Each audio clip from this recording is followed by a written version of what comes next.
So yun guys, ito ang aking snack for today. Grabe, pagod. Ang init. Naglinis ako ng kotse ni Madam guys dahil may nabasag yung alaga ko sa loob ng kotse. So yun guys, snacks muna tayo. So yun guys, meron tayong sagu palamig. Ayan, meron tayong sagu juice. Tsaka ito yung mga biscuits na tira sa kasal. So yun guys, snacks time.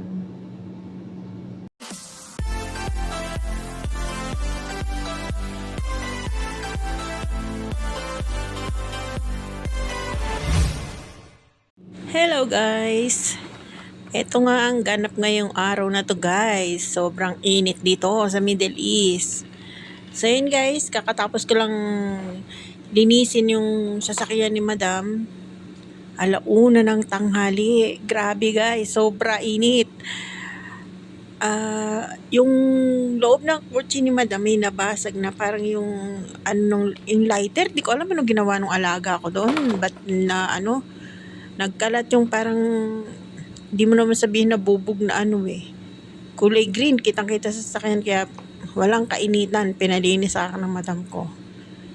Ang sabi ko pa nga, di ko naman trabaho yan sabi ko, ba't di nyo palinis sa sa car wash? Yung pala, lilinisin ko yung loob lang. Kaya lang, sobrang init talaga. Ang okay lang sanang maglinis ako, kaya lang, wag ganong oras. Pagbukas ko ng sasakyan, grabe, sumalubong sa mukha ko yung singaw ng loob ng sasakyan. Init! Kaya, ayun guys.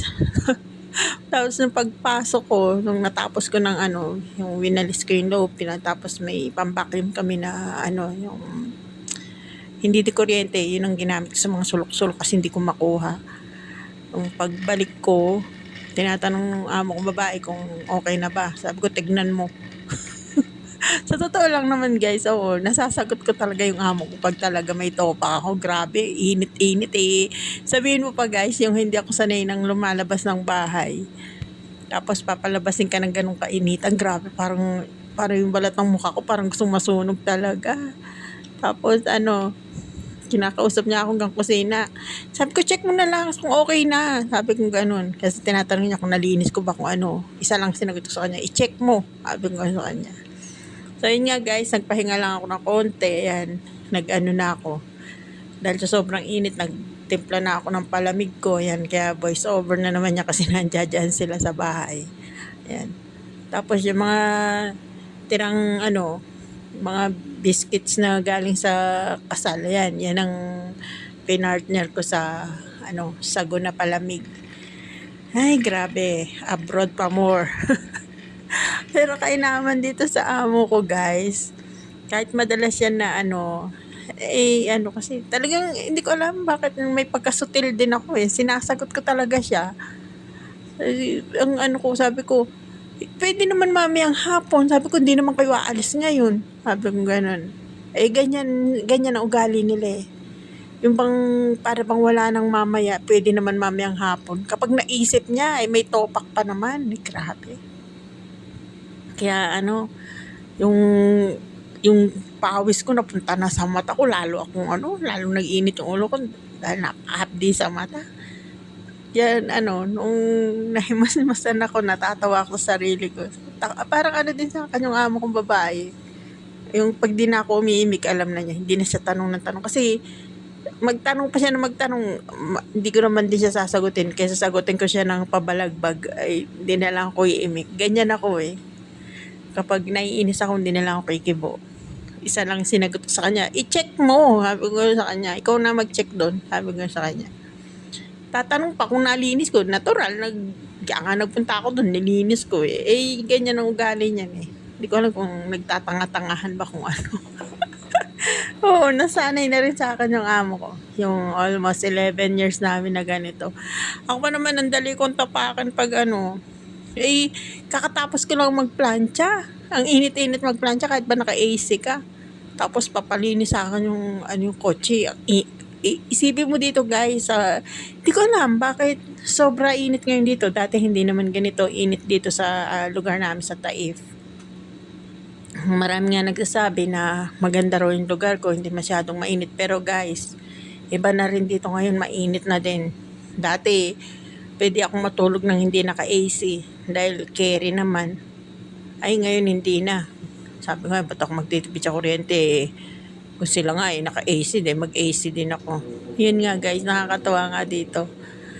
Sabi ko nga, sabi ko, sobra init ngayon dito sa Middle East, iba. Ewan ko lang, mas lalo sa ibang parte ng Middle East, mainit. Dahil dito sa lugar ko, dahil kilala itong type sa isang lugar dito sa Saudi na maganda ang klima. Pero ang sasabihin ko lang, hindi na kagaya dati. Mainit na din.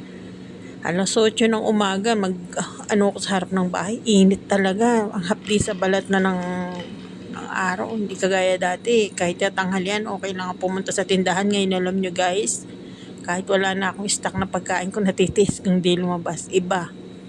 Ang init. Ang hapdi sa balat. Kaya yun lang ang masasabi ko. Iba ng hindi ko alam kung ano ba nangyayari sa klima ngayon. Na yung sinasabi nilang maganda yung lugar ko, malamig daw. Hindi na din. Mainit na rin guys. Hindi kagaya ng mga unang yung mga nakaraang taon ko dito, hindi ganito kainit pag ganitong summer. Ngayon iba, mainit. Isa lang masasabi ko, sobra na init ngayon dito. So yun nga guys, pati pag may merienda ko na sabi ko sa amo ko sabi ko, hindi ka kasi kako pwede naman mamayang hapon. Kasi ayan, kinakausap niya ako dyan sabi ko, magmimerienda muna ako. Sabi ko, sobra init. Kaya ang ganyang naka-video ako, hindi ako nagsalita kasi nasa sala siya. Kahit natawagin niya ako, hindi ako umiimik kasi nagbablog ako. So, paano guys? Ito lang ang aking vlog for today. Yung pagkamaldate ako, umiral na naman. Ingat tayong lahat guys.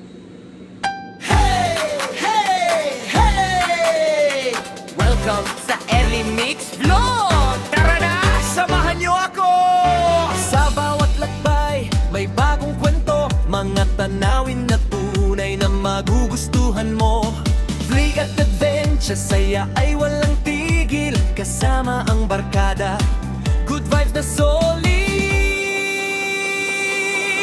Luto-luto tayo, masarap na pagkain, kantahan at kulitan, saya'y di mapapantayan. Livestream na masaya, sama-sama tayo sa Early Mix Vlog. Lahat ay welcome dito. Early Mix Vlog, saya'y walang katulad. Antitay Penta Travel, tara na't maglakad. Livestream, kantahan, tawanan buong araw sa Early Mix Vlog. Good vibes ang sigaw. Mula umaga hanggang gabi, tuloy ang kwentuhan, mga bagong karanasan, ating pagsasaluhan, cooking venture at mga sorpresa. Bawat upload namin punong-puno ng saya. Like and subscribe at pindutin ang bell para updated ka sa bawat kwento at rebel. Kasama ang pamilya, kaibigan at tropa, Early Mix Vlog, saya ang dala. Early Mix Vlog, saya'y walang katulad. Pagpagpagpagpag tagtralan, tara na't maglakad. Livestream, kantahan, tawanan buong araw sa Early Mix Vlog. Good vibes ang sigaw.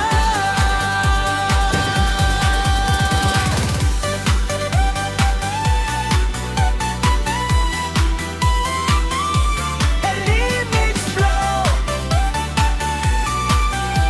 your destination for fun, travel, food, and entertainment. See you sa next vlog. Gary Boy. Hey, hey, hey! Welcome sa Early Mix Vlog. Tara na, samahan niyo ako. Sa bawat lakbay, may bagong kwento, mga tanawin na tunay na magugustuhan mo. Flick at adventure, saya ay walang tigil, kasama ang barkada, good vibes na solid. Luto-luto tayo, masarap na pagkain,